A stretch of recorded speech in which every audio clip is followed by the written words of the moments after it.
The Homicide Squad is now investigating the disappearance of Melbourne woman Jill Meagher. The ABC employee hasn't been seen since she left a bar in the suburb of Brunswick on Saturday morning. Our reporter Lisa Maximovic is at the spot where she was last seen. Lisa, take us through the latest.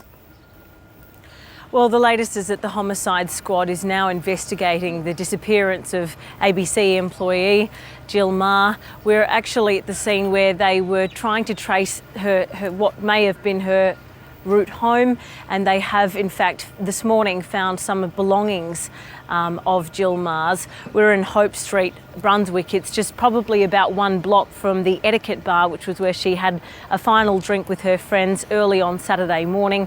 She'd been drinking with friends for a few hours. ABC colleagues, in fact, from Melbourne here on Sydney Road in Brunswick for several hours on Friday night and kicked on to a bar just down the road, also on Sydney Road, for a final drink before separating from her friends and walking home. Her colleague, one of the ABC colleagues, had offered to walk her home, but she regularly frequents this area and enjoys drinks in this particular spot, so she was quite comfortable walking home alone, and police believe she might have taken this route here in more of an industrial area of Brunswick.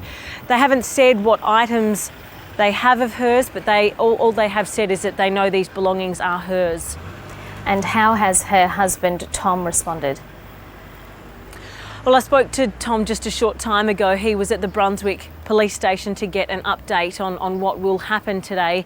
Look, he's, as you can imagine, is finding this extremely difficult. As much as he's been trying to remain hopeful, he's completely distraught with what's going on. He's been joined by Jill Meagher's brother, who flew in and just arrived this morning from Ireland. Here's a bit of what he had to say this morning.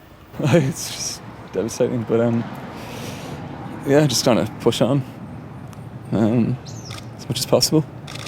What's keeping you going? Just hope somebody saw something, or she just walked through the door. Do you still think that'll could happen today? I have to. Yeah. That's Tom Meagher, Jill Meagher's obviously distraught husband. Lisa, have police indicated when they might give the media some more information on their investigation?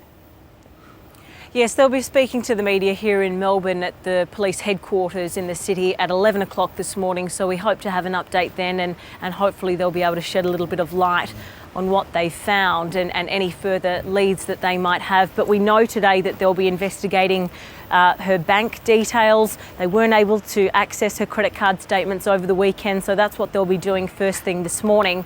They've also been trying, without any success, to try and locate her mobile phone, unless that is, of course, in the items that have been found this morning. We're still not certain, but we know that over the past 48 hours or so they've been trying to find that. Tom Meagher, her husband, said that he was calling her constantly between the hours of 2 a.m. and 6 a.m. on Saturday morning. Without luck, the phone was ringing and then going to message bank, and then 8 o'clock in the morning he believes it went flat, because it was at that point that it was just going straight to message bank.